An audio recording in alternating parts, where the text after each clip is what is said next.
Bonjour à toutes et à tous, ici Romain de Crypto Trader et je suis ravi de vous retrouver dans cette nouvelle vidéo d'analyse technique. Nous la consacrons au Bitcoin, à l'Ether et à la market cap globale du marché crypto.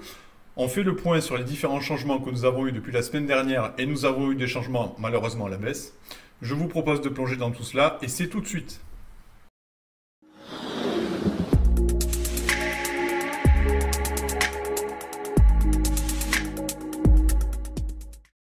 Allez, attaquons tout de suite avec le Bitcoin en vue hebdomadaire que vous avez à l'écran.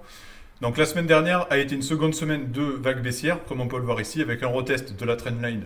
Vous avez ici la trendline descendante. C'est un peu le scénario que j'appréhendais, puisque la lagging span ne s'était pas dégagée de cette zone avec les prix ici qui jouaient le rôle de résistance. Et on peut voir que cette semaine, eh bien, c'est la bataille pour finir au-dessus de la Tenkan hebdomadaire. Ce que je surveillerai en termes de clôture, c'est absolument au-dessus du niveau des 21 700 $. Pourquoi? C'est tout simplement le plat de Tenkan ici, et ça éviterait pour la lagging span de clôturer une nouvelle fois en dessous de ce niveau, et donc de toujours invalider le scénario haussier que nous avions ici pour aller chercher le haut du nuage, le bas du nuage, pardon. Donc voilà, ce que je veux absolument, c'est une clôture au minimum, si j'en demande pas trop, dans la zone des 22 500 $, ce serait l'idéal, pour avoir toujours ce scénario de hausse qui reste valide, et être apte à aller chercher le bas du nuage que vous avez ici à 27 200 $. Voilà, donc pour moi, ce scénario reste toujours valide. On est toujours sur une certaine vague haussière avec une première impulsion, une correction et une autre impulsion à venir avec le bas du nuage en première zone cible. Par la suite, si on arrive à intégrer ce nuage, ce sera les cibles que je vous ai déjà évoquées à 32 000 $ avec le plat de Tenkan et le plat de SSB. C'est la seconde zone vraiment majeure d'un point de vue moyen terme pour le Bitcoin.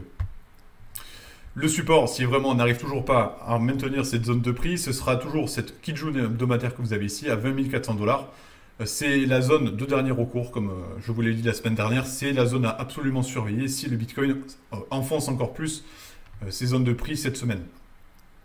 On a eu beaucoup de volatilité aujourd'hui, c'est normal puisque il y a eu les chiffres de l'inflation aux États-Unis qui sont parus et ils sont en baisse, mais pas autant que l'espérait le consensus, donc forcément ça a rajouté de la volatilité.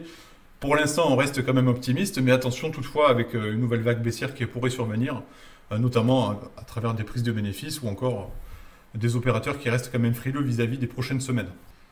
La vue court terme, vous l'avez à l'écran ici pour le Bitcoin, elle reste quand même assez positive. Je vous explique pourquoi. C'est parce que nous avons sauvé ce niveau avec le support court terme que vous avez ici, qui est représenté par le plat de SSB. Je vous en ai parlé la semaine dernière. Si nous sortions par le bas du range qui est arrivé, le range intraday que je vous avais présenté également la semaine dernière, ce range intraday signifiait vraiment que les opérateurs étaient en attente d'un signal. Et bien le signal a été une cassure à la baisse suivi d'un test ici du support court terme. Pour l'instant, ça tient. Attention, la messe n'est pas dite, dans le sens où nous allons rebondir tout de suite pour aller rechercher l'ancien plus haut à 25 000 $ de l'été 2022, et par la suite le bas du nuage hebdomadaire. Ce que j'attendrai vraiment comme signal, c'est une sortie au-dessus des 24 000 $. Vraiment, c'est l'ancien plus haut que nous avions fait il y a 2 semaines. Et c'est pour moi le vrai signal que les acheteurs sont de retour et sont vraiment aptes à amener le marché beaucoup plus haut. Là, ce que je vois pour l'instant, c'est qu'on est sur une zone critique de court terme. Si on l'enfonce, ce sera le haut du nuage que vous avez ici, suivi des ratios de Fibonacci. Là aussi, on retrouve les 20 600 $ comme zone clé. C'est un peu la même zone que pour le moyen terme. Donc, on est vraiment sur une seconde zone critique. Et pour moi, je reste assez frileux quant à ces zones qui sont assez dangereuses sur la tendance court terme qui s'est installée depuis le début d'année. Évidemment, il faudra attendre ces signaux-là. Pour l'instant, je reste assez baissier et ou hors du marché si on veut vraiment rentrer en position longue, tout simplement puisqu'on n'a pas vraiment de signaux. On est en dessous de la Kijun journalière. La Tenkan bloque toujours les prix. Et donc là, pour l'instant, ce que je vois, c'est un retest de l'ancien plus bas de ce range à 22 300 $ et pourquoi pas les plus bas. Donc, je reste prudent, j'attendrai vraiment une sortie par le haut des 24 000 $ pour vraiment affirmer que nous sommes aptes à aller sur une nouvelle jambe haussière. Pour l'instant, ce n'est vraiment pas le cas et ce n'est vraiment pas ce qu'on voit le Bitcoin comme signal. Prudence donc, j'attendrai vraiment d'avoir des signaux un peu plus importants.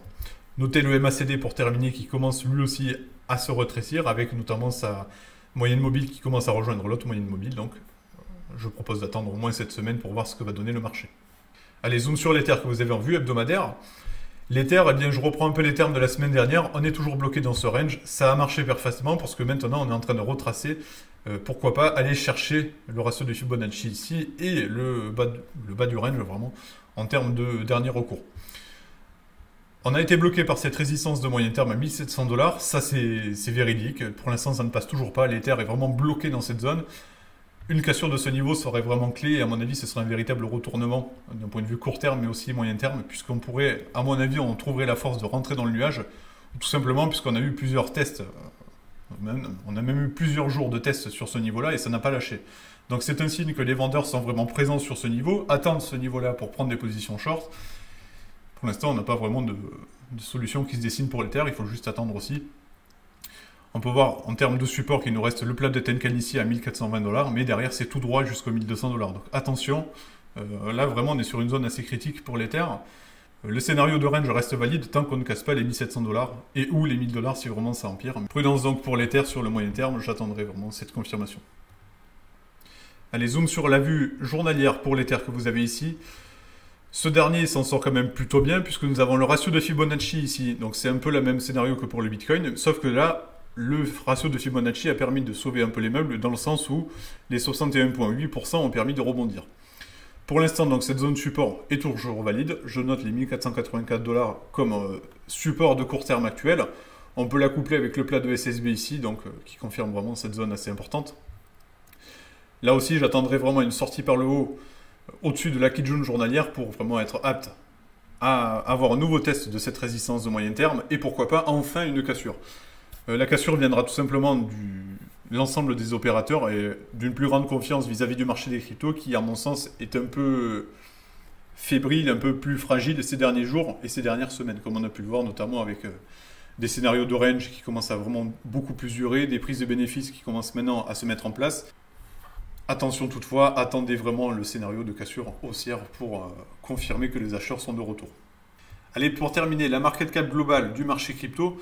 Pourquoi analyser cela? Tout simplement parce que c'est un indicateur assez pertinent dans le sens où nous avons une vue de l'ensemble du marché crypto et donc de toutes les crypto-actifs que nous pouvons avoir et du coup les mouvements que nous avons sur l'ensemble du marché. Pour l'instant, ce que nous voyons ici, c'est que nous avons eu une tentative de cassure par le haut de l'ancien range de l'année dernière qui pour l'instant est en train d'être annulé. Donc attention, on joue toujours un rôle de support ici, mais si les prix clôturent sous cette zone-là, on a un risque d'accélération baissière pour l'ensemble du marché crypto. Ça veut donc dire une mise en danger des supports actuels que je viens de vous évoquer. Ça vaut pour le Bitcoin comme pour l'Ether évidemment. Notez le plat de Kijun hebdomadaire qui joue parfaitement le rôle là aussi de support. Une cassure de ce niveau-là et on est vraiment apte à aller rechercher le bas du range. Donc attention, puisque ça veut dire qu'on retournerait sur un Bitcoin sous les 20 000 $ et donc qui retournerait sur ses plus bas de l'année dernière. Donc on peut voir que tout est assez lié, d'où l'importance de clôturer au-dessus de ce niveau. Si le scénario de clôture reste valide, je reste quand même assez optimiste pour ce marché et je noterai les hauts de mèche que vous avez ici comme prochaine résistance majeure sur le moyen terme. Donc ça veut dire sur les prochaines semaines. Et donc pour terminer la vue journalière de la market cap globale, la vue journalière confirme un peu le scénario dangereux que nous avons, dans le sens où là aussi, la Kijun journalière a été cassée à la baisse, on a eu plusieurs retests et pour l'instant, ça ne repasse pas. Bien qu'on ait eu un vent d'optimisme après les publications de résultats ce jour, attention toutefois pour le marché crypto qui reste assez réticent. Si on clôture sous ce niveau-là, on reste quand même apte à aller chercher le haut du nuage ici, donc c'est les prochains supports, mais donc ça veut dire une nouvelle mise en danger des différents supports pour le Bitcoin et pour l'Ether sur les prochains jours. Voilà ce que je pouvais vous dire sur cette nouvelle vidéo d'analyse technique. On peut voir que le marché se porte assez fébrilement, on est sur des supports assez critiques. Après les beaux jours, nous avons maintenant des jours assez compliqués, surtout des prises de bénéfices qui sont en cours, ce qui est tout à fait normal même pour une tendance de court terme. J'attendrai vraiment une clôture au-dessus des niveaux que nous avons ici, et vraiment une reprise haussière avant de m'avancer sur une poursuite de la tendance haussière qui s'est initiée en janvier. Je vous propose de faire le point la semaine prochaine pour voir où nous en sommes et je vous donne maintenant rendez-vous à la semaine prochaine. Prenez soin de vous.